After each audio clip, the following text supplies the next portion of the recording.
Hello, lom tay đam here. Cái pen kamin Joseph Khai pi. Tunina Australian citizenship test to kisai na.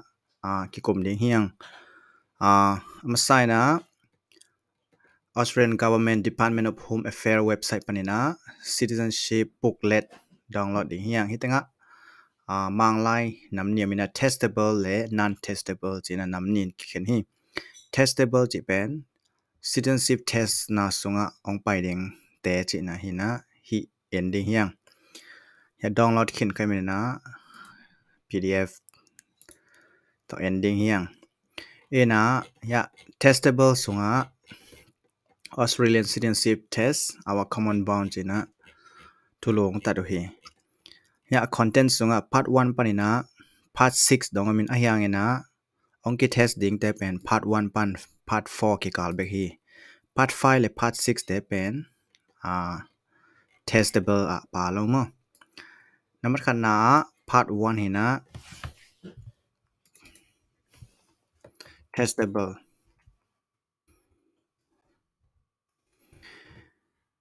hina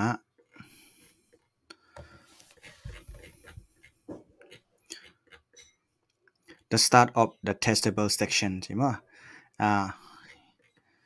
hiteng pana onki testing ma part 1 na pen Australia and its people Australia le ami te thu ma Australia and its people at the citizenship ceremony you pledge your loyalty to Australia and its people citizenship ceremony pen chima Australia te le ami te dunga kichiam ding hiang chima toy manena Australia thu le ami te thu pen itel kol ma itenga Aboriginal and Torres Strait Islander people china gong sin khat ong tat hi Australia's first inhabitants are the Aboriginal and Torres Strait Islander people. Australia anateng masate pen Aboriginal le Islander Torres Strait Islander minam te hi jema who have the oldest continuous cultures and traditions in the world jema ena hi sunga hi lai bu sung panina ken thu pi ka sak jade teng be ongen jaw de hin ena hi Aboriginal te pen jema mainland Australia le Tasmania pana om te hi jema archaeologists records indicates that Aboriginal peoples arrived in Australia between 65,000 and 40,000 years ago. Hi Aboriginal te pen jema Australia kum tu som gula tulanga le kum tu som li tu ma kum tu som li kim laina om khinu hi china archaeology tena na cham te hi jema en to teng ngo hi sung pan thu pi ka sak jade ongin de hin Aboriginal are from mainland Australia and Tasmania. Okay, archaeology record indicates the Aboriginal arrived in Australia between 65,000 and 40,000 years ago. To be ka sakte pen hinan angit nengma ena Aboriginal tena hi amawi upna le culture atom tom de om chinima ta table gen non ni hidenga early day of European settlement sima ina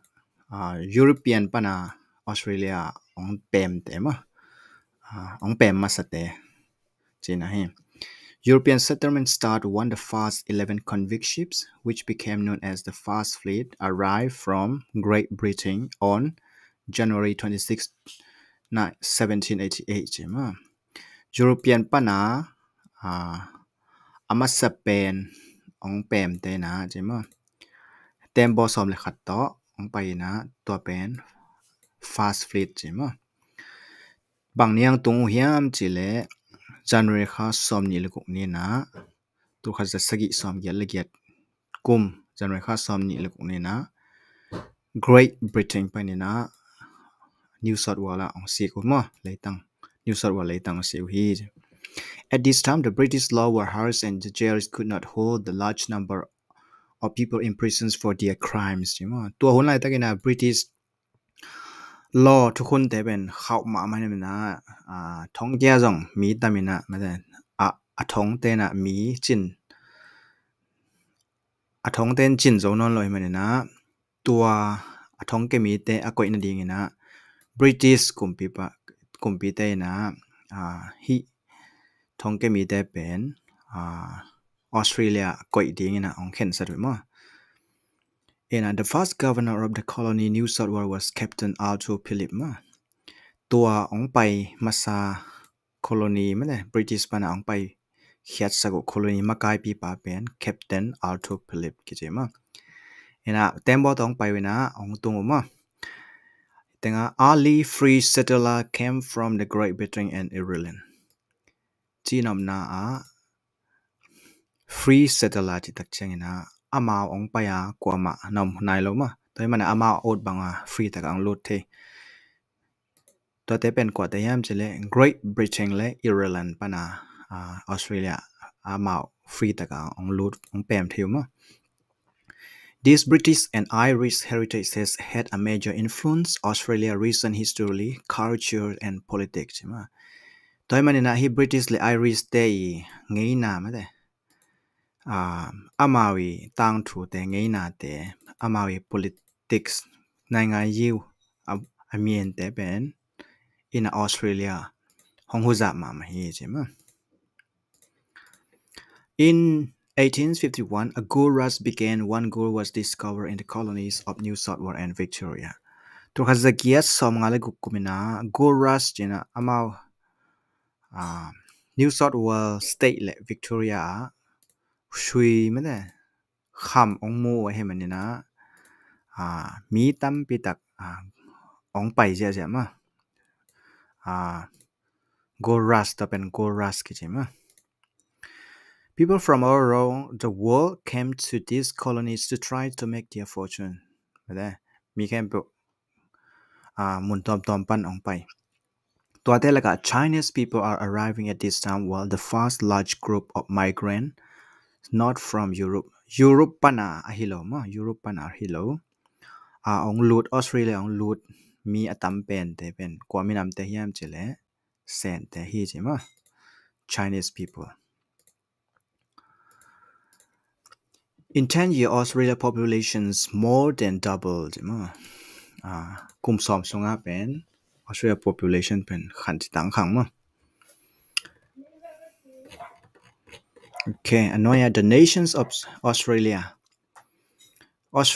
มีนำองเปลี่ยนเขียนนามIn 1901, the separate colonies were united into a federation of states called the Commonwealth of Australia. ตัวจะกว่าขัดกุมินาใช่ไหม colony ที่ดังกิเคน colony แต่เป็นใช่ไหมองกิกอมินาใช่ไหม Federal of State ฮิเคเล Commonwealth of Australia ใช่ไหมกำขัดในองดิ่งฮีใช่ไหมCaptain Arthur ที่ตั้งCaptain Arthur Phillip มากายองไปขิดตักเจงนะใช่ไหมแต่ยังจันทร์ค่ะสำนีลูกนี่ตัวขัดสีสามเกียร์ลิขิตกันดัง colony แต่จงองตุนแบบมั้งตัว colony แต่เป็นVictoria จีบัง Western Australia South Australia Northern Territory Queensland จีบังนะอามุนตัวมเตกองอมมั้งเอามาอมน้ำมุนเตกเป็นอามาวินะอุกมั้งอุกินะตัวบางนะองไปตรงไปตัวนะตัวขัดสักว่าขัดจังนะตัวcolony กุกเตนะไม่ได้ตัวมเด่นเด้งอย่างสนอลอยมันนะเอตังFederation of State ใช่นะ Commonwealth of Australia ใช่มีน้องไว้นะกำขันน้องเด้งฮี It was at this time that our national democratic institutions including our national parliament government and the high court were established under the new Australian constitution ตัวตั้งปันนี่นะ Australian constitution ใช่นะชิคันอุปดีองสวยนะตัวชิคันอุปดีส่งnational parliament แต่กลุ่มปีไม่ได้ high court จิตแต่อมดิ้งองเข็นสะดุยมั้ง 1901 Australia population was about 4 million jema in tua gam khadena ong din lian lai tagena Australia population pen milip pen 4 million tan li pha hi jema. This number did not include Aboriginal and Torres Strait Islander people jema. In hi hun lai takina mi hitan li te laka Aboriginal le Islander people te ki hel nai lo hi ma bang hun chena milip simna hi Aboriginal le Torres Strait Islander te ki hel hiam chile tu khaza kwa som ko lestiki kumina referendum china hi constitution da sunga Aboriginal le Torres Strait Islander people mi te pen ongki hel na dingina vote referendum vote mi pi vote pi tu sanda kan yu poi khanong bolena to tenga to teng panina hi Aboriginal le Torres Strait Islander te pen Australia milip simna ongki helma. Through the first half of 20th century, migrant level rose and fell. There were programs to actively encourage British migrants to settle here and meditate. Ina kumzalam somni laina jemade to po laina ong lut pen tamzel gemzel mo ayangina British panina ong pem ding pen tampi tak pem ding pen kumpina han thorina tampi tak ma British company na Australia ka mong pem hui jema. A wave of non-British migrants come after first Second World War mo. Chinom na pen British pana ong pem ahilo mo te mundang pana ong pem ahon hona ong pem ong ki pem pen gal pini na khitchengena leitung mun tom tom pan ahon hona na Australia ka ma ong ki pem hi jema. 1 million of people in Europe had to leave their homeland. Large number of Europeans came to Australia to build a new life. In million tampi tak Europe panena ong paina Australia kama nun tak na thak lam din ong payo hi jema. And tenga adang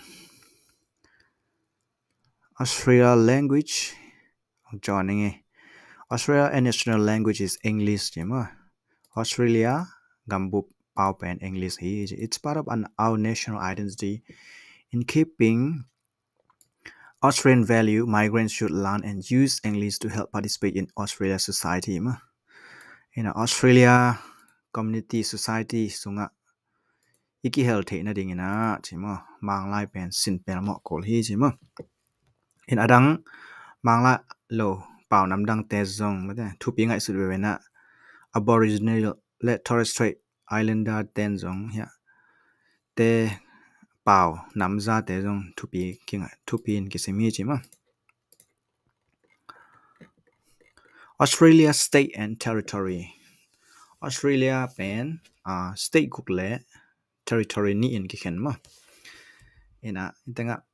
Western Australia pen hina a capital city pen part. Taki changena Northern Territory pen hina tenga a capital city pen Darwin. Queensland state e capital city pen Brisbane hina. South Australia e capital city pen Adelaide. New South Wales is capital city pen Sydney hina. Hitenga Australian Capital Territory. Hi anel ke ma tua e capital city pen Canberra ke ma hi pen Australia e mute do ma kol kam hilen ni pi do kompete amna ke China hitenga Victoria State hina Victoria State e capital city pen Melbourne ke chang hi anwaya Tasmania State china omle le na tua capital city pen Hobart. In the state jema ya New South Wales pen colony British colony te ongtun masak na mun hi jema kachana a capital city pen Sydney hina city Australia laga city alien pen ma mitam na pen mun ina Sydney Harbour Bridge and Opera House are the national icon jema. National icon chi tak chengena aminong thang sak ma Australia mina thang sak pen ya Harbour Bridge Sydney Harbour Bridge le Opera House te hi jema. In Victoria pen jema the smallest mainland state hi jema mainland ya smallest mainland cái gì mà ya smallest mainland state. Okay, a capital city pen Melbourne hi na Melbourne sunga in sanga kilamte pen trukhasige som nga kim la ya go rush chin a shui to mi hau te lam vi ve hi chima in amin thang pen Melbourne Cricket to Postal Royal Exhibition Building chitema. Queensland pen the second largest state. The second largest state here na a capital city pen Brisbane hi. Torres Strait Islander te pen hi Queensland saklama omina chima. Leitung amin thang Great Barrier Reef as kichima de to pen Queensland amma Queensland i niswana lama. Great Barrier Reef chipen tui songa park hoit nam tambi tak amma. Okay. Queensland has tropical rainforest, temperate coastal area, and often dry inland. Queensland pen, yeah, tropical area chỉ đặc trưng na ya. Queensland bang hele tropical area chỉ hi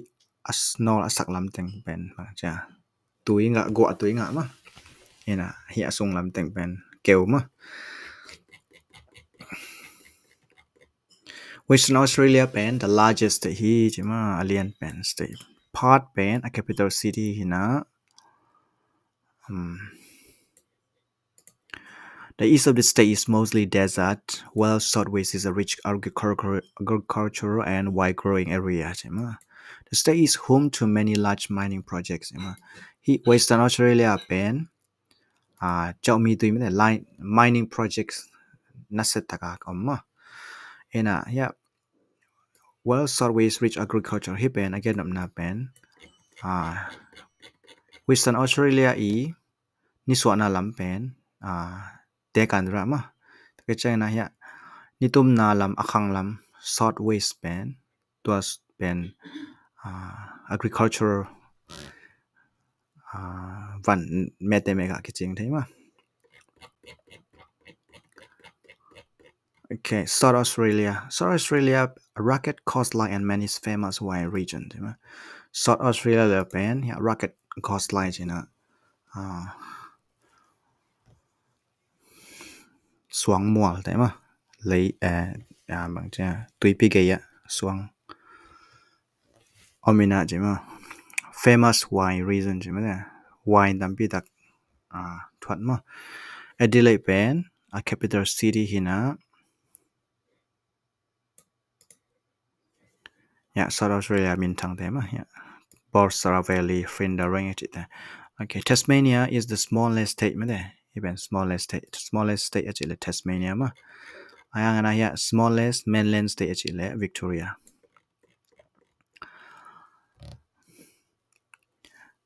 Tasmania pen a capital city pen Hobart. Okay. Then adang territory ni tema Australia capital territory pen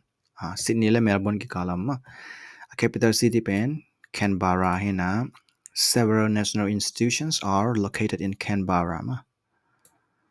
national institutions is changa gam zoom to pi tema Canberra including Parliament House and High Court of Australia. Parliament House le High Court asang pen court te Canberra hi chima. Northern Territory has a tropical environment in the north of the state and dry red desert in the south chima. Northern Territory na chima sak ama a state is saklama chima tropical environment chicha tropical chichanga kwa khong zo singkung lo pa po ma in ahang en akhang la pen dry red desert chima te kandra senel Darwin pen a capital city in adena ya en paklang ameba hino pen Northern Territory ma ya saklam pen tropical region ma singkung lo pa po mete mega kiswan the ahang ya hanglam pen dry land ma te kandra. Traditional in hipen indigenous people china Aboriginal Torres Strait Islander gammi te pen acknowledge me de thu pi sim na le za tak piang na ben poi te hi jong ma den tua te ki gen ma sa den hi chima tua ta ki sai yeah. Important days for Australian ni thu pi ni te ma Australian Day chena Australia Day pen ter kha som ni lu ni kum simina Australia Day chena ki bol ma ena Australia Day pen it is the anniversary of arrival of the first fleet from Great Britain in 1788 ma Great Britain panina tur khaja sai som gele get kumina tembo som da khat to ong tun ma sang na athenga mat ma to ani pen Australia Day chena tur ni chang dong ki bol.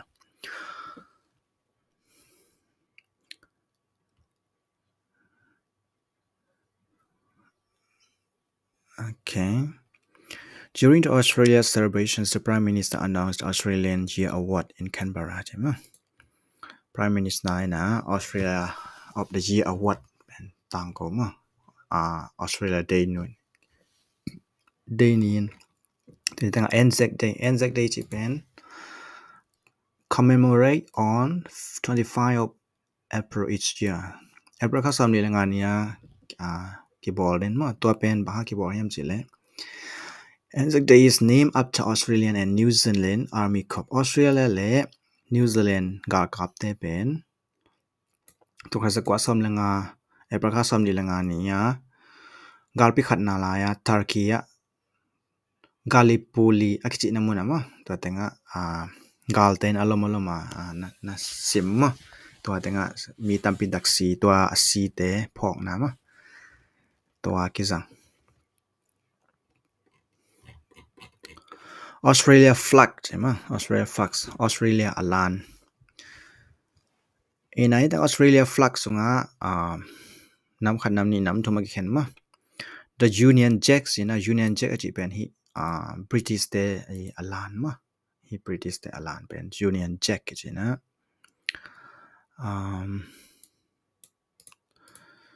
which is the flag of the United Kingdom is the top left corner bang represent hiam chele bang ko sapyu hiam chele our history of British settlement and the law and institution we inherit as a result ma British te ong pai na ma British te tung to na hi Australia ong piang hi na le a law to khun te le tom te ma de ong bang chia British te tung pa na ilak hi na to theng mat ma ko sa pyu the Commonwealth Star pen hi ma hi na under the Union Jack no yam ma each the star has 7 points each point representing one of the 6 states and 1 point for the territories ma he star in a point sagi ne ma 1 2 3 4 5 6 7 he a point te na state guk te le territories te ma dan bong song ma the Southern Cross the Southern Cross ben he axi te ma hi lama axi te hi na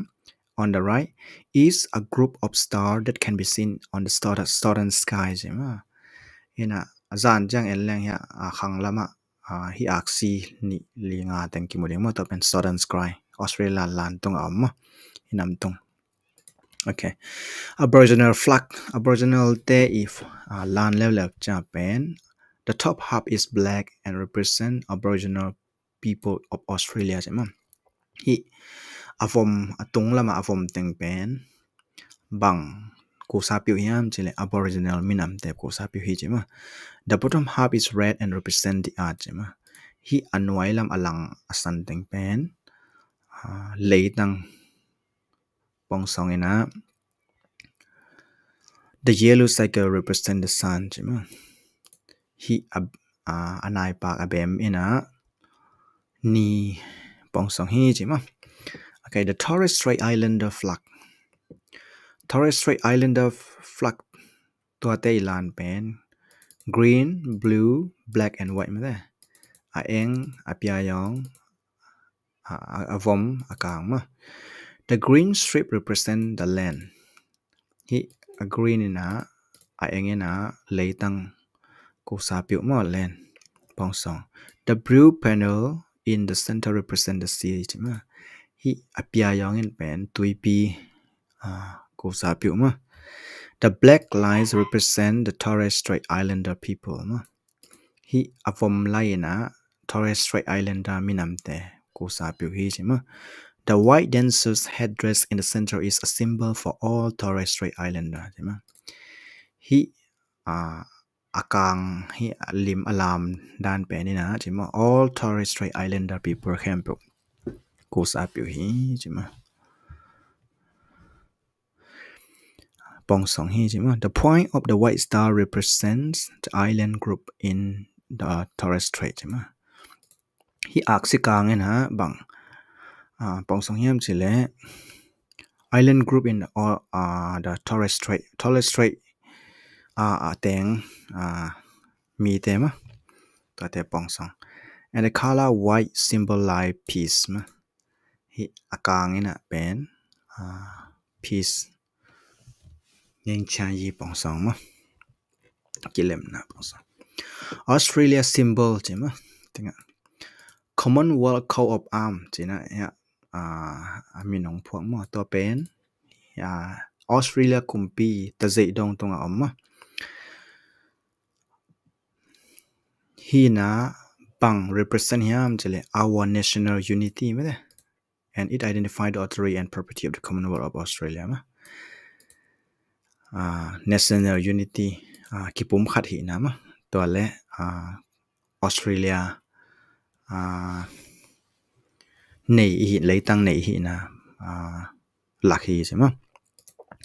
the shield in the center represent the six state and federations chima the six state in the center represent the six state and federation okay hi tenga shield mo hi shield sunga state camp ilanam mo state gok te ilanam to pen federal ading sinama a kangaroo and emu support the shield on each side both are native Australian animals and kangaroo le emu mo hi kangaroo hina hi emu fasa hi kan hing nam ni te pen Australia be ka mena mun na am lo mo to te na ya alang to ga hi shield span chi ma a gold Commonwealth star is set above the shield chi ma ya gold Commonwealth star Australia land to nga Commonwealth star ma de point sagi ane to pen ya shield to nga the background is the golden water cha hi a background pen golden water akiji park nam khat ma to park nam khat to aki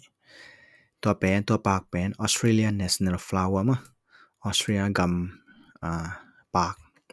Australian national flower china I think Australian national flower is golden water ma de golden water ke ma hi pen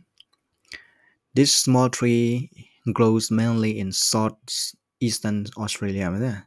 ni swana khanglama Australia in swana la khanglamla po phadeu ma it has a bright green leaves and many golden yellow flower in spring spring hun changena chima golden yellow shui yong hina pi nai pak ma de shui yong nai pak kena amaya te pen eng ma